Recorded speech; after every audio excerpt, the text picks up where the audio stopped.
పోలీసులు సామాజిక సేవల్లోనూ భాగస్వాములు కావాలి. Police commissioner Shankhabrata Bagchi. పోలీసులు సామాజిక సేవల్లోనూ భాగస్వాములు కావాలి. Police commissioner Shankhabrata Bagchi. Two town police స్టేషన్లో పోలీసులు విధి నిర్వహణతో పాటు సామాజిక సేవలో కూడా భాగస్వాములు కావాలని, ప్రతి ఒక్కరూ మానవ సేవే మాధవ సేవ అని భావించి ఉన్నంతలో తోటివారికి సహాయం చేయాలని, వృద్ధులకి వైద్య పరీక్షలు భాగంగా కంటి పరీక్ష, బీపీ, షుగర్ పరీక్షలు చేసి అనంతరం పండ్లు, బకెట్లు, మగ్గులు సిపి చేతుల మీదుగా వృద్ధులకు అందజేశారు. Visakha police commissioner doctor Shankhabrata Bagchi అన్నారు. శుక్రవారం ఉదయం ఆయన two town law and order crime స్టేషన్లను సందర్శించారు. ఈ సందర్భంగా DCP 1 Manikanta Chandolu, east sub division ACP K Lakshmanamurthy, in-charge crime ACP Annepu Narasimhamurthy, two town CI VVCM Erram Naidu, east sub division crime CI CH Rajula Naidu, CCS CI Korada Ramarao, ఇతర అధికారులు, పండితుల వేద మంత్రోచ్చరణల నడుమ పూర్ణ కుంభంతో పోలీస్ కమిషనర్కు స్వాగతం పలికారు. అనంతరం సిబ్బంది నుంచి గౌరవ వందనం స్వీకరించారు. అలాగే సిబ్బంది పనితీరుపై ఆరా తీశారు. స్టేషన్ పరిసర ప్రాంతాలను పరిశీలించి మొక్కలను నాటారు. శాంతి భద్రతల పరిరక్షణ, మహిళా సమస్యల పరిష్కారానికి ప్రాధాన్యత ఇవ్వాలన్నారు. చట్ట వ్యతిరేక కార్యకలాపాల నియంత్రణకు నిబద్ధతతో పనిచేయాలని పోలీస్ కమిషనర్ శంకబ్రత బాగ్చి అధికారులకు ఆదేశించారు. మన వైజాగ్ నగరంలో కొందరు దాతలు, అందులో శ్రీ సుందరరాం రాజు గారి ఆధ్వర్యంలో, తర్వాత లోకల్ కార్పొరేటర్స్ మిస్టర్ కందుల నాగరాజు గారి ఆధ్వర్యంలో, తర్వాత శ్రీనివాస్ గారి ఆధ్వర్యంలో, తర్వాత మేడం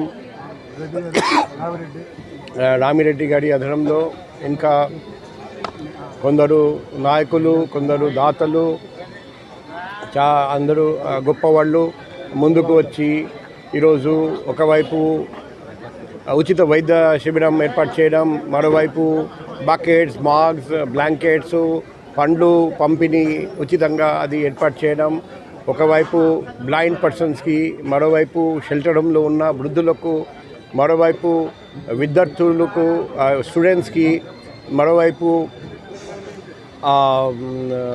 మన సమాజంలో వెనకపడి ఉన్న వ్యక్తులకు. సో ఇది చలికాలం కాబట్టి బ్లాంకెట్, తర్వాత బాకెట్స్, మాగ్స్, విద్యార్థులకు పుస్తకాలు, పెన్సిల్స్ ఇవన్నీ ఉచితంగా పంపిణీ చేస్తారండి. ఈ సేవా కార్యక్రమం ఎందుకు చేస్తారంటే వాళ్ళు సీఎం చంద్రబాబు నాయుడు కీలక వ్యాఖ్యలు చేశారు. 2047 నాటికి ప్రపంచ శక్తిగా భారత్ ఆవిర్భవిస్తుంది అని చంద్రబాబు పేర్కొన్నారు. శుక్రవారం తిరుపతిలో ఏర్పాటు చేసిన భారతీయ విజ్ఞాన సమ్మేళనంలో ఆయన పాల్గొని ప్రసంగించారు. ప్రధానమంత్రి నరేంద్ర మోదీ నేతృత్వంలో దేశంలో స్థిరమైన ప్రభుత్వం ఉందన్నారు. 100 years Independence Day, we will be number 1 economy in the world. There is no doubt about it. It will happen.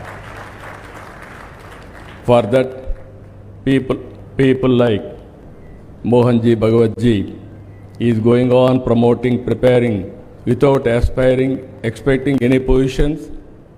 But all of us have to sync with his ideology, and then it is possible.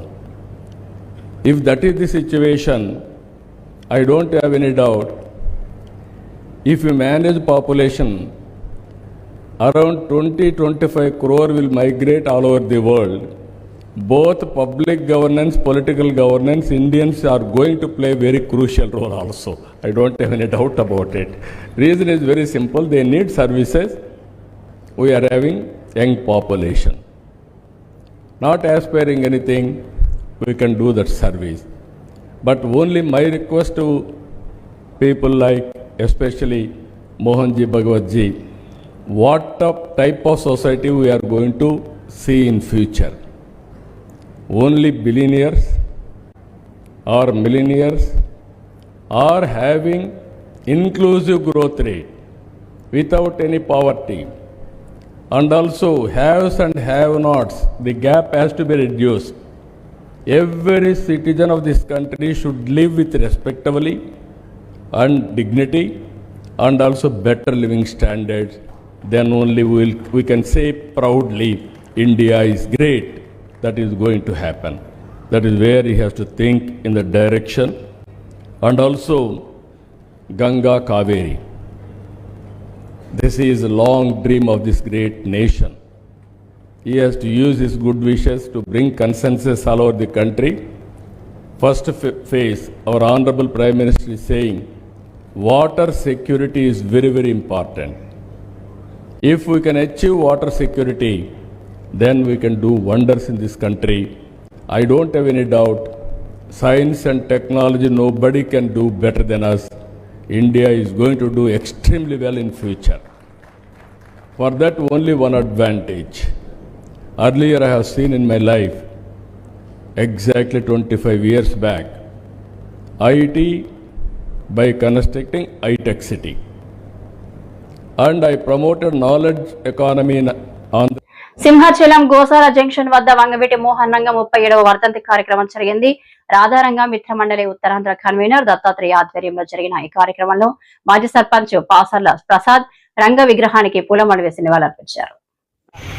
Radharanga మిత్రమండలి వారి ఆధ్వర్యంలో దత్తాత్రేయ గారు ఆధ్వర్యంలో నిర్వహిస్తున్నటువంటి ఈ కార్యక్రమానికి మరి వచ్చినందుకు చాలా ఉద్వేగంగా ఉంది. ఎందుకంటే వంగవీటి మోహన్ రంగ గారు కులానికి సంబంధించిన వ్యక్తి ఏం కాదు.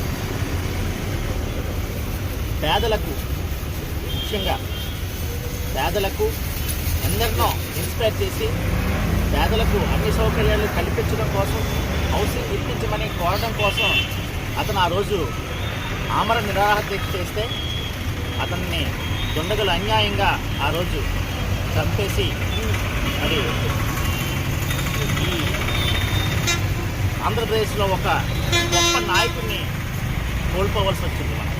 ఎందుకంటే అతను జైల్లో ఉంటేనే లక్షలాది మంది మరి అతనికి సంఘీభావం తెలిపి అతన్ని ఎమ్మెల్యేగా గెలిపించిన చరిత్ర. అతను మరి ఎందరినో ఇన్స్పైర్ చేసి ఎందరికో మరి అతని చర్యల ద్వారా, అతను చేసిన సేవల ద్వారా పేదలను విజయవాడలో తీసుకుంటే, అతను విజయవాడ వెళ్ళామంటే ప్రతి పేదవాడు గుండె చప్పుడు అతను. ఎందుకంటే అతను చేసిన కార్యక్రమాలు పేదలకు ఎప్పుడు అందుబాటులో ఉంటూ పేద మధ్యతరగతి ప్రజలకి ఆరాధ్య దైవంగా జీవించిన వ్యక్తి వంగవీటి మోహన్ రంగ గారు. అటువంటి మహనీయుని వర్ధంతి మరి ఈ రోజున మనందరి సమక్షంలో జరుపుకోవడం, మరి అతని స్మృతులు మనం గుర్తు తెచ్చుకోవడం మరి చాలా విచారకరం. ఎందుకంటే ఈ పాటికే అతను ఈ రాష్ట్రానికి గొప్ప నాయకుడిగా ఎదగవలసిన మహానుభావుడు. అలాంటి వ్యక్తిని కోల్పోయాం. అయినా సరే అతని ఆశయ సాధన కోసం మనందరం కృషి చేద్దామని, చుట్టుపక్కల ఉండే మనకు అందుబాటులో ఉండే అయ్య పేరు చెప్పుకొని కేటీఆర్ బతుకుతున్నారు అన్న సీఎం రేవంత్ కామెంట్లకు కేటీఆర్ కౌంటర్ ఇచ్చారు. అవును, మా అయ్య తెలంగాణ ఇచ్చిన మొగాడు మొనగాడు. మా అయ్య పేరు నేను కాకుంటే ఇంకెవరు చెప్పుకుంటారు అని ఘాటుగా కౌంటర్ ఇచ్చారు. పదవి విడిచిపెట్టకుండా ఇవాళ దిక్కుమాలిన రాజకీయం చేసి ఆఖరికి ఫంక్షన్ హాల్ కిరాయికి తీసుకొని అక్కడికి వస్తాం ఆల్విన్ కాలనీ కంటే నీకెందుకు భయం అవుతుంది? ప్రజాస్వామ్యంలో ఎవరు చెప్పేది వాళ్ళు చెప్తారు, ఆఖరికి ప్రజలు నిర్ణయం తీసుకుంటారు ఎవరు కరెక్టు ఎవరు తప్పు అని. అందుకే నేను మిమ్మల్ని కోరేది, మీ తమ్ముడు అనిల్ రెడ్డి, సతీష్ రావు ఆల్విన్ కాలనీలో బ్రహ్మాండంగా కలిసి పనిచేయాలని చెప్పి నేను కోరుతున్నా. రేపు 24 డివిజన్లు అయినాయి శేర్లింగంపల్లిలో, 24 డివిజన్లు, 24కి 24 ఒక్కటి పళ్ళు పోకుండా గెలిపించే బాధ్యత మీరు తీసుకోండి. కరెక్ట్ మనుషులకు టికెట్ ఇచ్చే బాధ్యత పార్టీగా మేము తీసుకుంటాం. జిల్లా ప్రెసిడెంట్ గారిని, కుకట్పల్లి ఎమ్మెల్యే గారిని నేను కోరుతున్నా, దయచేసి శేర్లింగంపల్లి నియోజకవర్గంలో ఎమ్మెల్యే లేడు అనే ఇబ్బంది లేకుండా సమన్వయం చేయాలని చెప్పి నేను కోరుతా ఉన్నా. దయచేసి మీరు రాబోయే రోజుల్లో కూడా ఇదే ఐకమత్యాన్ని ప్రదర్శించి చక్కగా ముందుకు పోదాం. ఇప్పుడు అసెంబ్లీ సమావేశాలు వస్తున్నాయి 4 రోజులలో. తప్పకుండా శేర్లింగంపల్లికి సంబంధించిన సమస్యలు ఏమైనా ఉంటే మీరు మాకు చెప్పండి. మేము అసెంబ్లీలో కూడా మాట్లాడతాం, శాసన మండలిలో కూడా మాట్లాడతాం. ప్రభుత్వంతో కొట్లాడైనా సరే పని చేయిద్దాం. అట్లాగే రేపు కార్పొరేటర్ ఎలక్షన్లు వచ్చినాక కార్పొరేటర్లు మనోళ్ళే గెలిపించుకుంటే ఎమ్మెల్యే ఏం చేస్తాడు? ఏమవుతుంది ఆయనతో? కార్పొరేషన్ పైసలు చచ్చుకుంటే కార్పొరేటర్ల ద్వారా ఖర్చు పెట్టాల్సి వస్తుంది. ఎమ్మెల్యే దొంగల్లా కలిసిపోయినా మనం మాత్రం గట్టిగా నిలబడదాం, గట్టిగా కొట్లాడదాం, కలిసిమెలిసి ముందుకు నడుద్దాం. ఇంకా ఈ తెలివితేటలకు కాంగ్రెస్ వాళ్ళు అంటున్నారు, కేసీఆర్ నువ్వు బయటికి రా అన్నారు మొదలు. ఇది కేసీఆర్ గారు పాపం ఆయన పాటికి ఆయన పొలం కాడ పని చేసుకుంటుంటే నువ్వు రా బయటికి అన్నారు. మొన్న వచ్చి ఏం చేసిండు పాపం సారు, ఒక ప్రెస్ మీట్ పెట్టిపోయిండు, ఓ మీటింగ్ పెట్టి ప్రెస్కు మాట్లాడిపోయిండు. దానికే ముఖ్యమంత్రికి ముచ్చెమటలు పట్టినాయి, చలి జ్వరం వచ్చింది, దెబ్బకు మరిగా ఇష్టం వచ్చినట్టు వరులుతున్నాడు. ఇప్పుడేమంటున్నాడు, నువ్వు అసెంబ్లీకి రా అంటున్నాడు. బయటికి వస్తే గీడికి వస్తేనే తట్టుకోలేకపోయినావు, నువ్వు అసెంబ్లీకి వస్తే ఆయన గుండాకి సస్తావు, గుండాకి పోతాడు. ముందే ఇంతున్నాడు, ఆయనతో గుండాకి డామ్మంటాడు. ఇప్పుడు ఇవాళ రేపు ఎట్లయిపోయిందంటే నిజంగా బాధ అనిపిస్తుంది. నాకు తిట్టాలని లేదు, కానీ బాధ అనిపిస్తుంది. ఇప్పుడు మా లీడరు అన్నది పక్కకు పెట్టు, తెలంగాణ తెచ్చిన నాయకుడు అన్నది పక్కకు పెట్టు, 2 సార్లు ప్రజలు గెలిపించిన ముఖ్యమంత్రి అనేది కూడా పక్కకు పెట్టు. మా నాయన కదా, మా నాయన తిడితే కొడుకుకు రేషం రాదా? ఇక్కడ దాకుంది కోపం, ఇక్కడ దాకుంది. దొరికితే ఎడమకాలు చెప్పు తీసుకొట్టాలని ఉంది. కానీ ఏం చేయాలి, ప్రజాస్వామ్యం. ఎకతక్క మాట్లాడితే మళ్ళీ ఏమంటారు, అగో వీనికి బాగా ఇంకా వీనికి అహంకారం ఉంది రాబోయ్ అంటారు. అహంకారం నాదా ఆయనదా? నేను గుంటూరులో చదువుకున్నా అంటాడు. అరే నేను గుంటూరులో చదువుకుంటే నీకేం వచ్చింది రాబోయ్, నాకు అర్థం కాదు. అప్పుడు ఆంధ్రప్రదేశ్ కలిసి ఉండే. మనిషిలోని క్షమాగుణమే అతడిని ఉన్నత స్థితిలో నిలుపుతుందని ఆర్ఎస్ఎస్ చీఫ్ మోహన్ భగవత్ స్పష్టం చేశారు. శుక్రవారం తిరుపతిలోని సంస్కృతి యూనివర్సిటీలో 4 రోజుల పాటు జరగనున్న భారతీయ విజ్ఞాన సమ్మేళన్ను కేంద్ర మంత్రి జితేంద్ర సింగ్, సీఎం చంద్రబాబు నాయుడుతో కలిసి ఆర్ఎస్ఎస్ చీఫ్ మోహన్ భగవత్ ప్రారంభించారు. అనంతరం ఆర్ఎస్ఎస్ చీఫ్ మోహన్ భగవత్ మాట్లాడుతూ, तो सुख की कल्पना क्या है, इस पर विकास की दिशा निर्धारित होती है।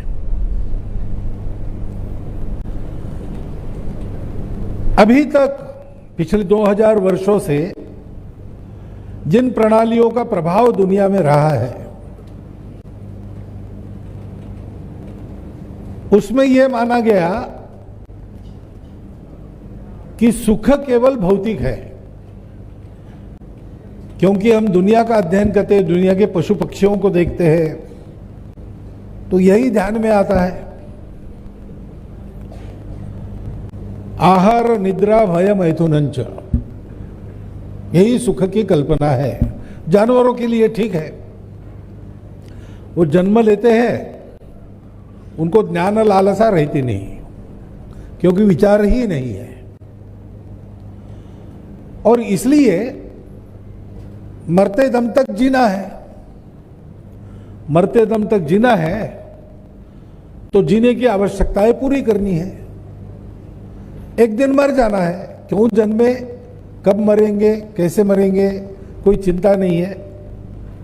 सुख दुख तात्कालिक है और भौतिक है। कोई जानवर निराश होकर आत्महत्या नहीं करता, आत्महत्या केवल मनुष्य करता है, क्योंकि जानवर को निराशा नहीं होती, जो होती है वो तात्कालिक होती है और भौतिक होती है। मनुष्य का भी विकास इसी पैमाने पर नापा गया, क्योंकि वैसे देखा जाए तो एक बुद्धि ज्यादा है मनुष्य में, शरीर होता है, मन होता है, बुद्धि होती है। बुद्धि भी ब्रेन में चलने वाले रासायनिक क्रियाओं का प्रोडक्ट है, और मन दुनिया के अनुभव से हम जो गांठ बांध लेते हैं उसको मन कहते हैं। और इसलिए पशुओं को जैसा ही हम भी अपनी भौतिक आवश्यकताएं पूरी करें तो विकास पूरा हो गया। एक दूसरे दिशा का विचार है कि भौतिक जगत सहित अपना शरीर ये टेम्पररी है, वो मरते रहता है, बदलते रहता है। విశాఖ పాత గాజువాక జంక్షన్ లో స్వర్గీయ వంగవీటి మోహనరంగ 37వ వర్ధంతి నిర్వహించిన అభిమానులు Vangaveeti Mohanaranga royal youth force ఆధ్వర్యంలో చిత్రపటానికి పూలమాలలు వేసి నివాళులర్పించిన గాజువాక ఎమ్మెల్యే రాష్ట్ర తెలుగుదేశం అధ్యక్షుడు పల్లా శ్రీనివాసరావు బైక్ ర్యాలీతో పాత గాజువాక జంక్షన్ నుండి శ్రీకృష్ణదేవరాయల కళ్యాణ మండపం వరకు బైక్ ర్యాలీ రంగ అభిమానులు.